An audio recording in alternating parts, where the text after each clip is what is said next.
সালটি ছিল 1997। নোয়া কোম্পানির কয়েকজন বিশেষজ্ঞ যখন আটলান্টিক মহাসাগর থেকে 3000 কিলোমিটার দূর প্যাসিফিক মহাসাগরে হাইড্রোফোনের মাধ্যমে সমুদ্রতলের ভলক্যানিক অ্যাক্টিভিটি পরীক্ষা করছিলেন। এই হাইড্রোফোন টেকনোলজি এমনই একটি প্রযুক্তি যার মাধ্যমে সমুদ্রতলে তৈরি হওয়া যে কোনো রহস্যজনক শব্দ শোনা যায় এবং সেই শব্দ রেকর্ড করা যায়। 1997 সালের ওই দিন বিশেষজ্ঞরা সমুদ্রতল থেকে যে শব্দ রেকর্ড করেছিল তা ওনাদের ধারণার চেয়েও অনেক বেশি ভয়ানক ছিল।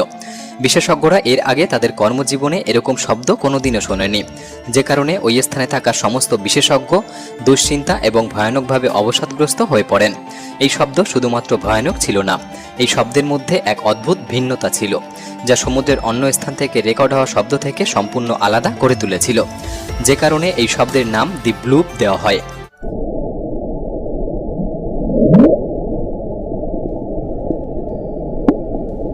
কয়েক বছর ধরে এই শব্দটি বিশেষজ্ঞদের রাতের ঘুম উড়িয়ে দিয়েছিল। শব্দটি তখন একটি রহস্যতে পরিণত হয়। শব্দটিকে ঘিরে বিজ্ঞানী এবং বিশেষজ্ঞদের মনে বিভিন্ন প্রশ্নের জন্ম দিয়েছিল, যেমন এটি আসলে কোনো গোপন আন্ডার ওয়াটার মিলিটারি ক্যাম্প থেকে আসছে, নাকি বিশাল বড় কোনো শিপ ইঞ্জিন, নাকি জায়ান্ট স্কুইড বা 100 ফুট লম্বা ব্লু হোয়েল, নাকি এমন কোনো অজানা ভয়ঙ্কর প্রাণীর যারা কয়েক হাজার বছর ধরে সমুদ্রের গভীরে জীবিত এবং যাদের সম্পর্কে বিজ্ঞানীরা এখনও কিছুই জানেন না।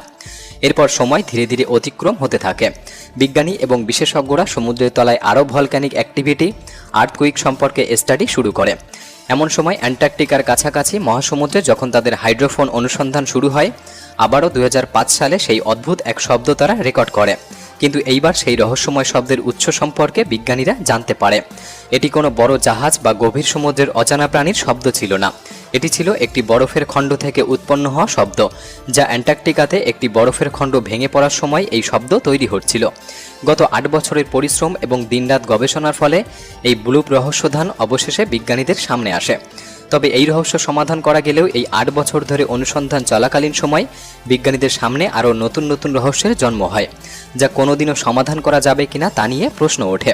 তাই আজকের ভিডিওতে আমি আপনাকে দেখাতে চলেছি গভীর সমুদ্র থেকে আবিষ্কার হওয়া এমন কিছু যা গোটা দুনিয়ায় এখনও রহস্য হয়ে থেকে গিয়েছে। হয়তো বিজ্ঞানীরা কোনোদিনও এই রহস্য উদ্ঘাটন করতে পারবে না। ভিডিওটি সম্পূর্ণ দেখার অনুরোধ রইল, আর নতুন বন্ধুরা অবশ্যই পাশে থাকা সাবস্ক্রাইব লেখাটি প্রেস করে বেল আইকনের অল অপশন সিলেক্ট করুন। 1986 সাল জাপানের একজন স্কুবা ডাইভার কিয়াচাইরো আরাটাকি যেদিন নিজের জীবনের উপর বাজি রেখে ইয়োনাগুনি আইল্যান্ডের কাছাকাছি একটি সমুদ্রে ডুব দিয়েছিলেন।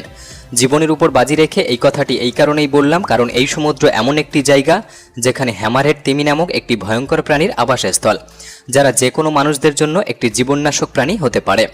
এছাড়াও সমুদ্রের এই অংশে অনবরত টাইফুন তৈরি হতে দেখা যায়। কিয়াচাইরো এই সমস্ত বিপদ সত্ত্বেও সমুদ্রের এই অংশে ডুব দিয়েছিলেন। এখানে সমুদ্রের জল সম্পূর্ণ পরিষ্কার ছিল এবং চারিদিকের অঞ্চল স্পষ্ট দেখা যাচ্ছিল। যেহেতু এই অঞ্চলে ভয়ঙ্কর হ্যামারহেড তিমির একটি দল সবসময় দেখতে পাওয়া যায়, তাই বিজ্ঞানীদের নজর থেকে এই অঞ্চলটি এতদিন অনাবিষ্কৃত ছিল। যাই হোক, তিনি যখন সমুদ্রের 26 মিটার গভীরতায় যায়, তিনি এমন কিছু দেখেন যা দেখে তিনি অবাক হয়ে যান। জলের নিচে তিনি দেখতে পান একটি বিশাল বড় স্ট্রাকচার, যা দেখে একদমই স্বাভাবিক বলে মনে হচ্ছিল না। কিয়াচাইরোর সামনে যে জিনিসটি ছিল তা দেখে তিনি নিজের চোখকেই বিশ্বাস করতে পারছিলেন না। যখন তিনি এই স্ট্রাকচারটিকে ভালোভাবে বুঝতে তার গোটা দলকে নিয়ে ওই অঞ্চলের কাছাকাছি যায়, তখন তারা বুঝতে পারে এটি 290 মিটার লম্বা, 110 মিটার চওড়া এবং একটি বিল্ডিংয়ের মতো উঁচু, কয়েক হাজার বছর আগে মানুষের তৈরি একটি স্ট্রাকচার, যার উপর থেকে নিচ পর্যন্ত প্রত্যেকটিতে মনুষ্য শিল্পের চিহ্ন ছিল। এমন অবস্থায় স্কুবা ডাইভাররা বুঝতে পারে এই স্ট্রাকচারটিকে শুধু ডাইভিং করে এর অতীত সম্পর্কে কোনো ধারণা বা ইনফরমেশন কালেক্ট করা সম্ভব নয়। তাই এই অঞ্চলে সোনার স্ক্যান করা হয়। সমুদ্রের এই এরিয়াতে সোনার টেকনোলজির মাধ্যমে সাউন্ড ওয়েভ পাঠানো হয়, যে সাউন্ড ওয়েভ সমুদ্রের তল থেকে রিফ্লেক্ট করে একটি রিসিভারে ফিরে আসে এবং এই প্রক্রিয়ায় গোটা অঞ্চলের একটি 3D মডেল তৈরি হয়। যখন এই 3D মডেলটি সম্পূর্ণ তৈরি হয়ে যায়, তখন বিশেষজ্ঞরা দেখে যা বুঝতে পারে তা একটি বিশাল ভয়ঙ্কর ঘটনার দিকে পরিচালিত করছিল। এটি কয়েক হাজার বছর আগে মানুষের দ্বারা তৈরি একটি বিলাসবহুল এবং উন্নত প্রযুক্তির স্ট্রাকচার ছিল, যা দেখে মনে হচ্ছিল এটি একটি মহল, এবং এই মহলের মধ্যে যাওয়ার জন্য একটি বিশাল বড় রাস্তা ছিল, যা হয়তো সেই সময়কার মেন গেট ছিল, এবং এই স্ট্রাকচারের পাশগুলিতে উপরে যাওয়ার জন্য সিঁড়িও তৈরি করা ছিল।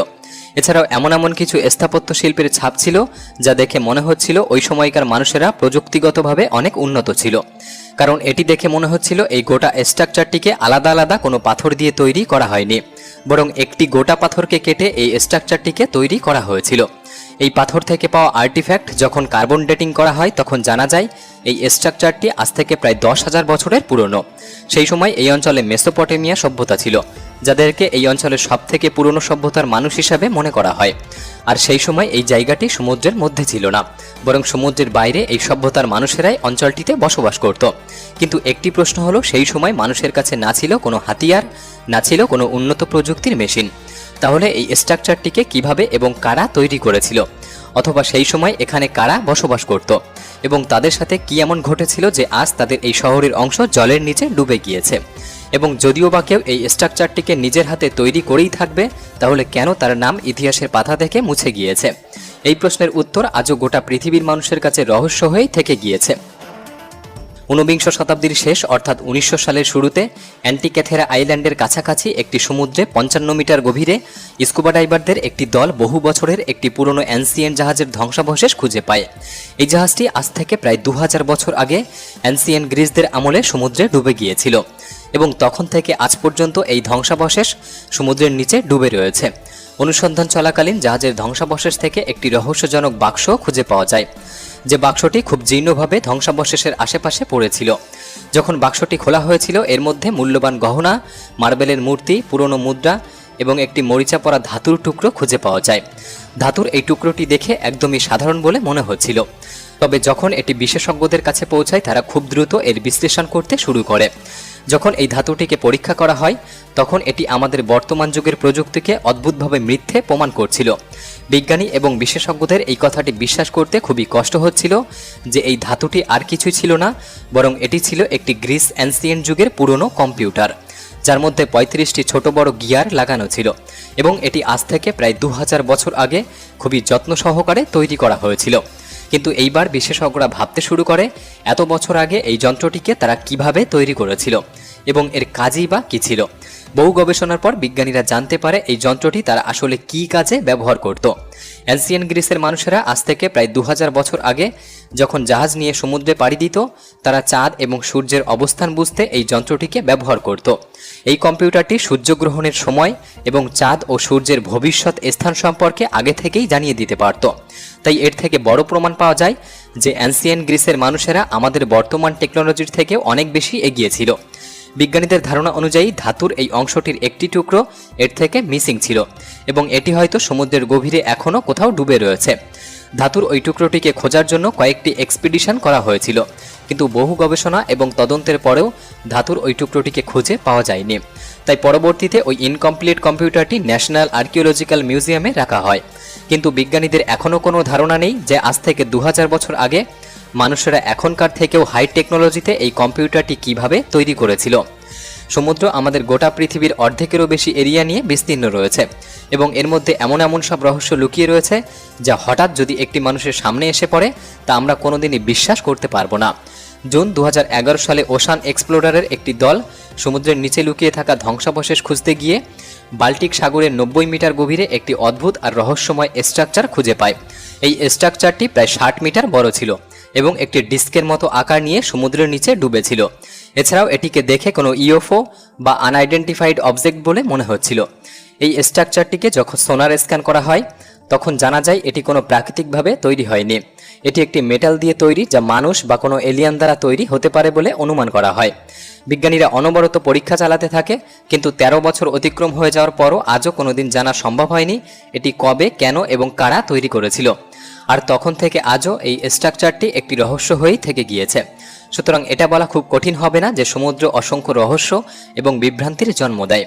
এই পর্যন্ত সমুদ্র থেকে বহু রহস্য উদ্ঘাটন করা হয়েছে, তার মধ্যে বেশিরভাগই বিজ্ঞানী এবং বিশেষজ্ঞদের ধারণার বাইরে, এবং কিছু কিছু রহস্যময় খোঁজ এমনও হয়েছে যা গোটা দুনিয়াকে একটি শকিং পরিস্থিতিতে ফেলে দিয়েছে। এমনই একটি ঘটনা তখন ঘটেছিল যখন সমুদ্রের মধ্যে কয়েক হাজার বছরের একটি 800 মিটার রাস্তা খুঁজে পাওয়া যায়। এই রাস্তাটি বাহামাসের কাছে একটি সমুদ্রের 20 মিটার গভীরতা থেকে শুরু হয় এবং ধীরে ধীরে 800 মিটার যাওয়ার পর রাস্তাটি শেষ হয়ে যায়। এই রাস্তাটি আয়তক্ষেত্রাকার কিছু পাথরের সমন্বয়ে গঠিত ছিল, যে পাথরগুলি আনুমানিক 3 থেকে 4 মিটার চওড়া, এবং বাহামাসের এই রাস্তাটিকে বিমিনি রোড বলে জানা যায়, যে রাস্তাটি সমুদ্রের গভীরে কোনো কারণ ছাড়াই আচমকা শেষ হয়ে গিয়েছে। সর্বশেষ স্থানে কোনো শহর বা কোনো স্থাপত্যের চিহ্ন পাওয়া যায়নি। কিছু মানুষেরা বিশ্বাস করে যে এটি শুধুমাত্র একটি ন্যাচারাল রক ফাউন্ডেশন, অন্যদিকে কিছু মানুষেরা বিশ্বাস করে যে এই রাস্তাটি এনসিয়েন্ট গ্রিসের রাজা কয়েক হাজার বছর আগে পৃথিবীর সবথেকে রহস্যময় এবং উদ্বেগপূর্ণ শহর আটলান্টিসে যাওয়ার জন্য তৈরি করেছিলেন। বিজ্ঞানী এবং গবেষকরা মনে করে এই রাস্তাটি আজ থেকে প্রায় 1900 থেকে 2000 বছর আগে সমুদ্রের নিচে তৈরি করা হয়েছিল, যে সময়টি ছিল অ্যানসিয়েন্ট গ্রিক মানুষদের। কিন্তু কেন এবং কোন উদ্দেশ্যে রাস্তাটি তৈরি করা হয়েছিল, বা যখন রাস্তাটি তৈরি করা হয় এটি স্থলভূমিতে ছিল কিনা, এই সম্পর্কে এখনও মানুষের মনে রহস্যের সঞ্চার করে। আপনি যদি এরকম ভিডিওর একটি সংমিশ্রণে পার্ট 2 দেখতে চান তাহলে আমাদের কমেন্ট বক্সে জানাতে পারেন। আজকের এই ভিডিওটি কেমন লাগলো কমেন্টে জানান এবং ভালো লাগলে একটি লাইক করতে পারেন। তাহলে দেখা হচ্ছে পরবর্তী নতুন একটি এপিসোডে। ধন্যবাদ।